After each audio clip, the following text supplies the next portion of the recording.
Bonjour à tous et bienvenue sur la chaîne. On se retrouve aujourd'hui pour la vidéo du bilan de l'année 2024. Alors c'est la première fois que je fais ce genre de vidéo parce que tout simplement la chaîne n'est pas très vieille et que les autres années je n'avais strictement rien à dire. Là j'ai plusieurs choses à vous dire, à vous demander, à vous remercier. On va également revenir sur l'année, sur les vidéos, sur les films qui sont sortis.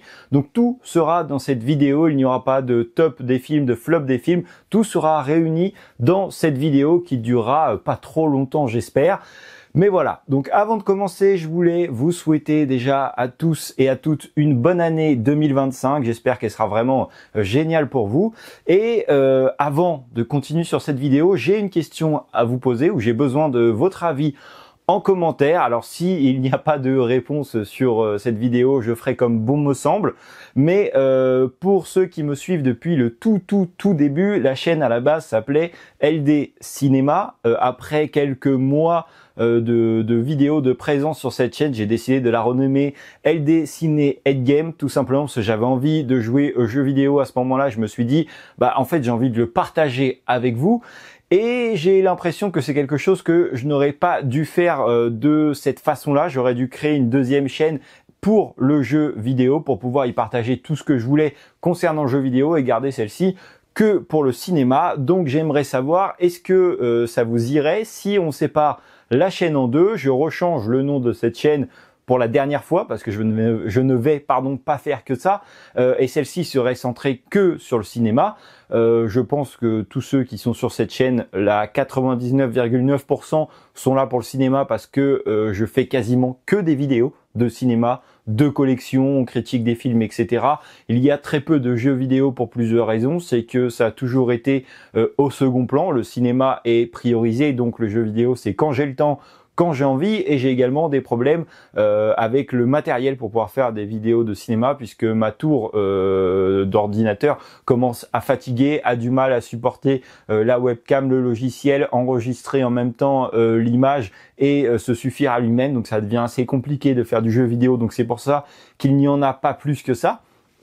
Mais donc voilà, donc pour moi, je suis pas sûr que ça vous dérange que je sépare les deux chaînes. Si tu veux suivre les jeux vidéo et le cinéma, tu t'abonnes aux deux. Si c'est pas le cas, tu restes abonné à celle qui te plaît, puisque j'ai remarqué que je perds des fois des abonnés quand je sors une vidéo jeux vidéo. Ça, c'est des personnes qui n'ont pas forcément regardé ce que je faisais. Ils se disent pourquoi je suis abonné, je me suis abonné parce qu'il présentait un steelbook et là maintenant il sort une vidéo sur Hitman, je comprends pas ce qui se passe.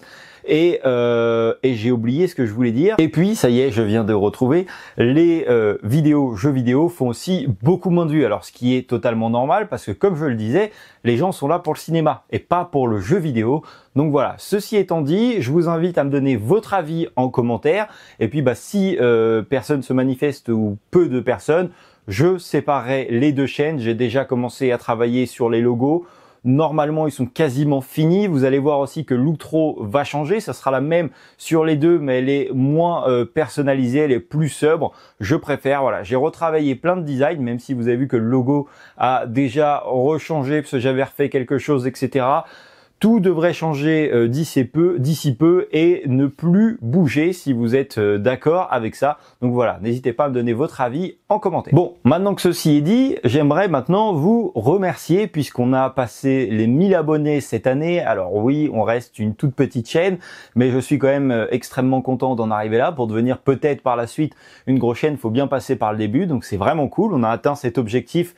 Voilà, c'était l'objectif de cette année, atteindre les 1000 abonnés, passer la monétisation. Ça s'est fait également, alors pas en même temps parce que je ne sais pas si tout le monde connaît, mais il faut avoir 1000 abonnés et un nombre d'heures de visionnage ou faire, je crois que c'est 10 millions de vues en short. Donc voilà, donc je l'ai passé quelques mois après, là il y a pas longtemps, ça doit faire 3-4 mois que c'est passé et que j'ai commencé à regarder pour pouvoir monétiser la chaîne, pour pouvoir évoluer par la suite, réinvestir dans du matériel. Alors ce sera pas dans un premier temps au vu de ce que je vais toucher. Mais donc voilà, je tenais à vous remercier. J'espère qu'on va continuer à grossir. En tout cas, je vais tout faire pour. Je vais continuer à poster plein de vidéos, à travailler sur le sujet. Je vais essayer de me remettre un petit peu aux shorts parce que c'est grâce à ça notamment qu'on a passé les 1000 abonnés. J'ai essayé de faire beaucoup de shorts cette année et ça a bien fonctionné. Il y a un short, je crois, qui m'a fait gagner plus de 100 abonnés. Alors pour une grosse chaîne, c'est rien du tout. Pour une chaîne comme la mienne, c'est énorme.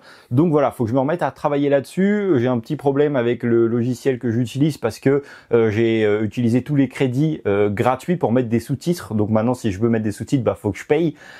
Pour l'instant, je suis pas tellement chaud parce que mine de rien, j'ai quand même pas mal investi dans le matériel et j'ai pas envie de réinvestir. Je ne sais pas si c'est vraiment beaucoup dérangeant de pas avoir les sous-titres. Alors je pense que je vais perdre peut-être une partie des spectateurs que j'aurais pu gagner, mais voilà, va falloir que je me remette au short d'art si je veux gagner encore plus d'abonnés pour pouvoir essayer d'aller vous chercher à droite à gauche. Mais en tout cas voilà, merci à vous. Là on change totalement d'ambiance. Maintenant, après vous avoir dit merci, je voudrais également m'excuser pour une vidéo que j'ai sortie. Alors je vais afficher la miniature juste ici. De mémoire, j'ai plus le titre en tête, mais c'était la disparition du support physique. Et cette vidéo a été supprimée de la chaîne. Vous pouvez la chercher, vous ne la trouverez plus. Et je tenais à m'excuser parce que tout simplement, je ne l'ai pas fait. J'ai juste supprimé la vidéo quand je me suis aperçu qu'il y avait un problème. Et je n'ai pas parlé au sujet de cette vidéo. J'ai fait le mort, j'ai laissé passer, j'ai continué à travailler sur d'autres vidéos. Pourquoi cette vidéo est sortie? C'est tout simplement qu'il y a un article. Il y a des articles qui sont sortis concernant ce sujet que j'ai feuilleté et j'ai voulu aller vite, réagir au buzz, me servir de cette nouvelle pour attirer de nouveaux abonnés, pour le partager avec vous et parce que aussi je l'ai vraiment pas fait dans le but de vous tromper. Moi aussi j'y ai cru et ça m'a fait du bien de faire une vidéo parce que sur le coup j'étais déçu. Et il s'est avéré que ce n'était absolument pas la fin du support physique, mais la fin de certains disques Blu-ray, je crois, les disques vierges que tu pouvais acheter pour les graver toi-même. Donc en soi, ça ne concerne plus grand monde à mon avis avec l'ère du numérique. Donc ça ne touchait absolument pas au Blu-ray. C'est pour ça que la vidéo a disparu. Mais voilà, je tenais à m'excuser d'avoir partagé une fausse information. Les articles n'étaient pas hyper clairs non plus, mais c'est pas une excuse. J'aurais dû creuser, j'aurais dû réfléchir à deux fois avant de faire une vidéo, plus me renseigner, puisque je sors quand même une vidéo qui va être vue normalement par des gens, donc j'ai pas envie de diffuser de mauvaises informations. Donc ça m'a servi de leçon, je l'ai supprimé, je m'excuse d'avoir donné une mauvaise information, avoir fait peur peut-être à certains. Alors j'ai vu que les gardiens du cinéma avaient réagi après un peu plus loin dans une autre vidéo en expliquant justement cela, que c'était que les disques vierges. Ceci étant dit, je m'excuse, on n'en parle plus, ça m'aura servi de leçon, je vais faire un peu plus gaffe avant de vouloir aller vite pour être un des premiers sur le sujet. Voilà, je recommencerai plus, c'est promis. Vous avez également remarqué que cette année, on a changé de décor. Il y a quelques mois encore, toutes mes vidéos étaient tournées dans une espèce de chambre que je me servais de bureau. Il y a eu ensuite quelques vidéos de tournée dans mon salon. Et là, on a atterri, je suis dans ma chambre, je me suis aménagé un petit coin. Alors vous voyez que cette partie-là, mais c'est vraiment une installation bancale, c'est un petit peu compliqué. Là, on voit, il y a juste là, il y a mes vêtements. Enfin, il y en a un peu partout, ça c'est compliqué. Dans le salon, c'était juste pas possible puisque dès que j'allumais les lumières pour tourner, mes chats avaient décidé que c'était la folie et qu'on ne tournerait pas. Donc c'était assez compliqué. Pourquoi ce changement? Et vous avez dû remarquer aussi que cette fin d'année, j'ai été beaucoup moins présente. J'ai beaucoup bossé sur ce début d'année. Il y avait beaucoup de vidéos, beaucoup de shorts. Il y a une période, il y avait 2 shorts par semaine. Ensuite, on est descendu à 1. Et ensuite à un de temps en temps. Alors il y a plusieurs raisons à ça. La première, c'est la fatigue à force de bosser puisque j'ai un boulot à côté. La deuxième, c'est que pour l'instant, ça fait quelques années que ma vie est assez mouvementée. Là, je viens d'être papa. Donc du coup, je n'ai pas eu beaucoup de temps cette année. Il y a eu la préparation, l'arrivée du bébé, faire sa chambre, l'accouchement de ma femme, etc. Donc voilà, ça a été assez compliqué, mais ça ne va pas forcément s'améliorer par la suite puisque pour l'instant on est dans ce décor-là, mais je suis en train de chercher un nouveau logement. Donc pour l'instant je n'ai rien trouvé, on sera encore ici, mais si je trouve, il va y avoir un déménagement, etc. Donc des travaux, donc il y aura peut-être encore un peu moins de vidéos cette année. Je pense que cette année ne sera pas très régulière. Pour l'instant, j'ai un petit peu de temps, donc je vais essayer de vous faire des vidéos. Même quand j'aurai pas beaucoup de temps, je vais essayer quand même de toujours être présent, au moins avoir une vidéo par mois. Alors je sais que c'est pas du tout le rythme habituel, mais toujours vous rappeler qu'on est là, toujours continuer à essayer de faire grossir cette chaîne. Une fois que j'aurai trouvé mon logement, on va faire un bureau, etc. J'aurai vraiment une pièce dédiée pour moi et on n'y bougera pas. D'ailleurs, j'espère pouvoir vous faire une petite vidéo pour vous montrer l'espèce de studio de gosse, de rêve que je vais pouvoir essayer de me faire. Donc ça prendra du temps. Il est possible qu'il y ait des baisses de vidéos. Voilà, c'est normal, mais je tenais aussi à vous tenir au courant de pourquoi on est là, pourquoi on a bougé, pourquoi ça va encore bouger, puisque si je déménage aussi, le décor va drastiquement se réduire, il n'y aura plus rien. Voilà, c'était pour vous tenir aussi au courant. Je vous propose, c'est qu'on vienne un petit peu sur les vidéos qui ont bien marché cette année. Alors, je vais pas vous citer 25 vidéos qui ont bien marché, mais on a, je me suis fait ma petite note, les vidéos qui ont le plus marché cette année hors short, parce que les shorts, voilà, ça m'amuse de vous partager une petite information, une petite anecdote, mais pour moi, c'est juste des vidéos qui servent justement à vous donner une petite information et avoir une plus grande visibilité, mais je préfère faire de longues vidéos. Et donc, ces vidéos-là sont le test du volant, le lecteur Sony, et j'ai noté en troisième, ce sont les shorts. Mais on avait également, j'ai refait une vidéo de collection qui a pas si mal marché, mais qui est resté bloqué en haut palier, alors que le volant et le lecteur, c'est assez recherché régulièrement. D'ailleurs, si je sépare les deux chaînes jeux vidéo et cinéma, je pense que sur la chaîne cinéma, je laisserai quand même les vidéos du volant parce qu'elles sont bien référencées, qu'elles m'obtiennent une visibilité et que un maximum de monde a laissé des commentaires avec des aides des fois pour les autres spectateurs, et si je les supprime pour les faire repartir à zéro, les gens vont perdre tout ça. Donc je pense que ce sera seulement les deux vidéos qui resteront. Tout ce qui est gameplay partira sur la deuxième chaîne. Mais voilà, on a également 3 critiques cette année qui ont bien marché. Je suis assez content parce que les autres années, à chaque fois j'avais une voire 2 vidéos critiques qui sortaient un petit peu du lot, mais rien d'extraordinaire. Alors c'est assez dur, parce que du coup je manque de visibilité, donc j'essaie à chaque fois dès que je peux avoir une avant-première ou quoi que ce soit, être avant tout le monde ou parler d'un film qui n'est pas forcément très connu, que les gens ne vont pas hyper aller voir. En tout cas, les autres critiques m'aident aussi pas mal. Cette année, les 3 critiques qui ont le mieux marché, c'est celles de Blink Twice, L'Amour Ouf et Gladiator 2. Alors Gladiator 2, je m'y attendais absolument pas, parce que je crois que j'ai sorti la vidéo assez rapidement, donc déjà ça a joué. Mais quand je vois tous les films qui marchent énormément au cinéma, tous les gros blockbusters ou des choses comme ça, Gladiator, Dune 2, etc. Il y a tellement de monde qui en parle que au final ma vidéo disparaît puisque voilà, les grosses chaînes arrivent en premier puisqu'ils ont plus d'abonnés, la vidéo est mieux lancée, plus de commentaires, etc. Et il y a tellement de monde que généralement ça disparaît. Je crois pour Dune 2, j'ai dû faire à peine une centaine de vues. Mais cette année, j'ai remarqué également que les critiques faisaient en règle générale beaucoup plus de vues. Une critique qui n'a pas marché, je parle de films qui sont sortis au cinéma, parce que sur les plateformes, c'est vraiment pile ou face, ça a du mal à marcher. Pour moi, c'est moins dans l'actualité entre guillemets, mais je continue quand même parce que le but c'est de vous donner une critique sur ce film-là, et puis on ne sait jamais, ça peut marcher. Je pense que ça marcherait beaucoup mieux si je parlais de séries Marvel, mais je suis un petit peu à la ramasse là-dessus, parce qu'encore une fois, ça prend beaucoup de temps de tout visionner. Mais du coup, oui, je disais que les films qui sont sortis au cinéma, les critiques où j'ai dû faire le moins de vues, j'ai fait une centaine de vues, ce qui est peu, mais il n'y a pas si longtemps, c'était déjà très bien quand je faisais une centaine de vues, alors que là, en règle générale, j'ai dû faire dans les 200-300 vues de films que je n'aurais absolument pas pensé. Par exemple, le film 37, c'est L'ombre et la proie, je crois le titre. J'avoue que j'ai hésité à y aller. Je suis rentré du boulot, je me suis dit ouais, je suis fatigué, j'ai pas envie. Et puis je pensais aussi que tout le monde s'en ficherait puisque c'était pas un film connu, personne ne l'attendait. Et au final, ça m'a surpris, ça a plutôt bien marché. Donc par la suite, je pense que, étant donné que la chaîne a un petit peu grossi, je vais essayer d'aller voir justement ces films dont personne ne va parler. Ça va pouvoir me donner une autre visibilité. Les avant-premières, comme par exemple L'Amour Ouf, m'a permis de sortir en premier et de pouvoir avoir une visibilité, puisque c'était une séance en avant-première avec une interview des acteurs, producteurs, etc. Et j'ai eu de la chance, c'est que toute cette partie échange s'est située après le film. Alors du coup, j'ai triché un petit peu.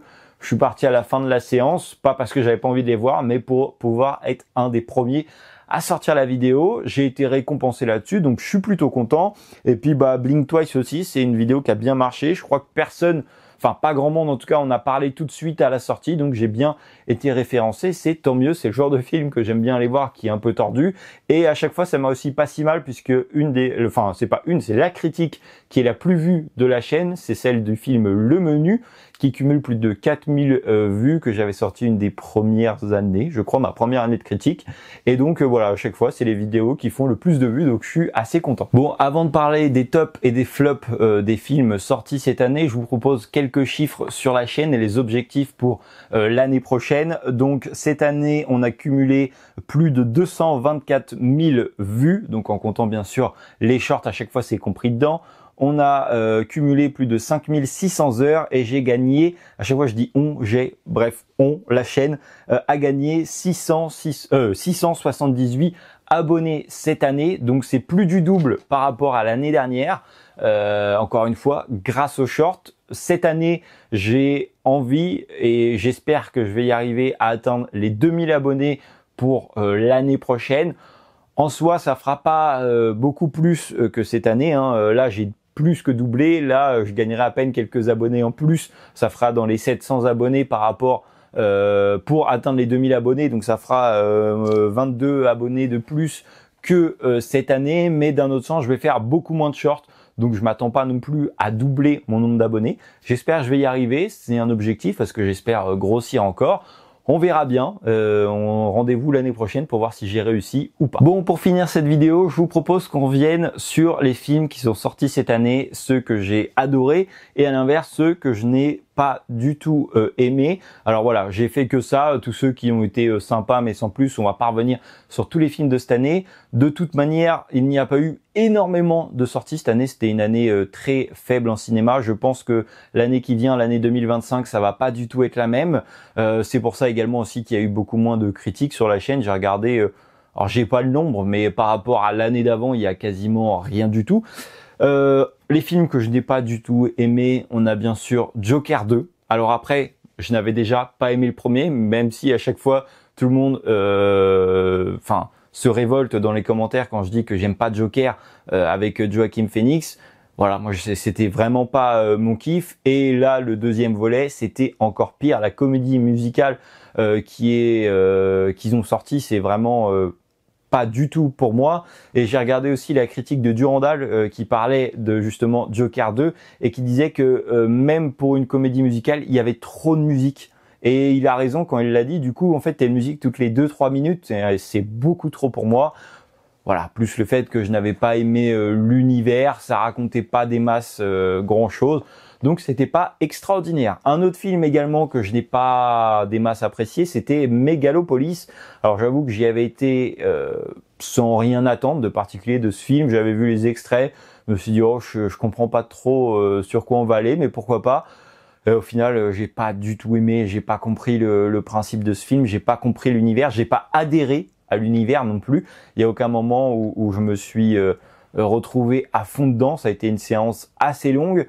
Et ça m'a rassuré parce que plein d'autres critiques n'ont pas compris, notamment encore une fois Durandal, que je trouve comme l'un des meilleurs critiques ciné français, et si même lui n'a pas trop adhéré au truc, bon, ça me rassure un petit peu d'un sens. Et il y a un troisième film que j'ai noté sur la liste des films que je n'ai pas du tout aimé. Alors cette fois-ci, c'est un film français qui est sorti en début d'année. Il y a une critique sur la chaîne. Il s'agit de Cocorico avec Christian Clavier et Didier Bourdon. Alors vous m'avez lâché des sauts de merde en commentaire en me disant que voilà, j'étais trop dur, que c'était n'importe quoi, que le film était bien. Enfin voilà, vraiment tout. Mais au final, même avec le recul, je reste sur mon avis. Le film n'est pas bon. Je suis pas le seul à l'avoir dit. Tout le monde l'a critiqué. Je voudrais également aussi revenir. Je suis déçu de pas l'avoir dit en critique, mais tout le monde était sur le fait que c'était très novateur cette histoire des tests ADN, etc. Absolument pas. C'est sorti 1 ou 2 ans auparavant dans le film Plan de chat d'Éric Lavenne. Donc voilà, c'était non plus pas novateur, il y avait rien du tout dedans. C'était vraiment pas un bon film, mais bon, on n'est pas là pour refaire la critique, on peut passer au film que j'ai adoré cette année. Du coup, on peut commencer avec Dune 2 de Denis Villeneuve que j'ai pu aller voir au cinéma, où justement, ce qu'on disait tout à l'heure, c'est une des critiques qui a pas énormément marché sur la chaîne. Alors de mémoire, je l'avais pas sorti le jour même, je l'avais sorti le week-end, et ça marche beaucoup moins bien en tout cas sur ma chaîne quand je sors les critiques trop en décalé. Après, c'était vraiment un film excellent pour moi que j'ai acheté et que j'aurais envie de revoir à fond, comme la nouvelle série Dune qui est vraiment géniale. Outre ce film, les 3 autres que j'ai mis dans ma liste ne sont que des films français, et ça je trouve ça assez cool. Alors on a bien sûr Le Comte de Monte-Cristo qui a été une grosse surprise, puisqu'après la sortie des 3 Mousquetaires, tout le monde y allait peut-être un peu à reculons, puisqu'ils ont fait une adaptation en 2 parties qui n'était pas mauvaise, mais qui n'était pas non plus à la hauteur des attentes, je pense. Là, au contraire, Le Comte de Monte-Cristo était juste génialissime. Il a fait un carton en France et il est en train de faire un carton également à l'étranger. Franchement, si vous l'avez pas vu, rattrapez-le. Ce film était juste génial. On a également L'Amour ouf de Gilles Lelouch, qui était vraiment un film excellent, auquel j'avais vu des extraits, je crois, au cinéma, qui me donnaient déjà pas mal envie, mais j'avais pas forcément l'attente du siècle devant ce film. Au final, grosse claque, gros film qui était vraiment génial ici. Et le dernier, le film que personne n'attendait, qui a galéré pour en arriver là, c'était bien sûr Un petit truc en plus d'Artus, qui a battu tous les records, qui a été juste génialissime. Un film vraiment que je vais ranger avec les films comédies que j'ai envie de voir régulièrement, parce que c'était vraiment bien, c'est bien écrit, c'est fluide, c'est marrant. Enfin voilà, il y a vraiment très peu de reproches à faire à ce film qui était vraiment excellent. Et du coup, maintenant que je t'ai donné mon top et mes flops, j'attends ton avis en commentaire. Quels sont les meilleurs films que tu as vus? Quels sont les moins bons films que tu as vus cette année? Et aussi, quelles sont tes attentes de 2026? Alors moi, j'ai pas fait mes devoirs de 2026, de 2025 peut-être. Moi, je suis déjà parti dans le futur. Alors, je vais pas te donner les miennes. Je n'ai pas fait mes devoirs. Je n'ai absolument pas regardé quels étaient les films qui sortaient en 2025. Alors, je crois qu'on aura Avatar 3. Si je dis pas de bêtises, donc ça fait partie de mes attentes, mais j'ai pas plus regardé ce qui sortait que ça. Bon voilà, c'est tout pour ce bilan de l'année 2024. J'espère qu'il se passera plein de trucs en 2025 pour pouvoir refaire une vidéo bilan, puisque de toute façon, si c'est une année plate où j'ai rien à dire, il n'y aura pas de vidéo comme ça. Il y aura peut-être un top et flop des films que j'ai vus en 2025, mais voilà, si j'ai rien à dire, pas de vidéo. S'il se passe plein de trucs, il y aura des vidéos, donc j'espère refaire cette vidéo l'année prochaine. Pour ça, il faut absolument que vous vous abonniez à la chaîne, que vous mettez des petits likes partout, que vous soyez assidus toujours. Oh là là, une nouvelle vidéo sort, on y va, voilà. C'est comme ça qu'il faut être. Alors pas forcément avec la voix, vous pouvez y être beaucoup plus calme. N'hésitez pas à vous abonner à la chaîne, à mettre un petit like. Je vous remercie encore 1000 fois pour les 1000 abonnés. Actuellement, je crois qu'on a 1316 abonnés, donc on a vraiment bien bossé.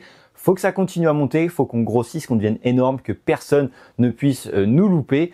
Voilà, encore une bonne année 2024, pas du tout, encore une bonne année 2025. J'ai un problème avec les dates aujourd'hui. Voilà, bonne année à tous. J'espère que vous avez passé de bonnes fêtes et on se retrouve très vite pour de nouvelles vidéos.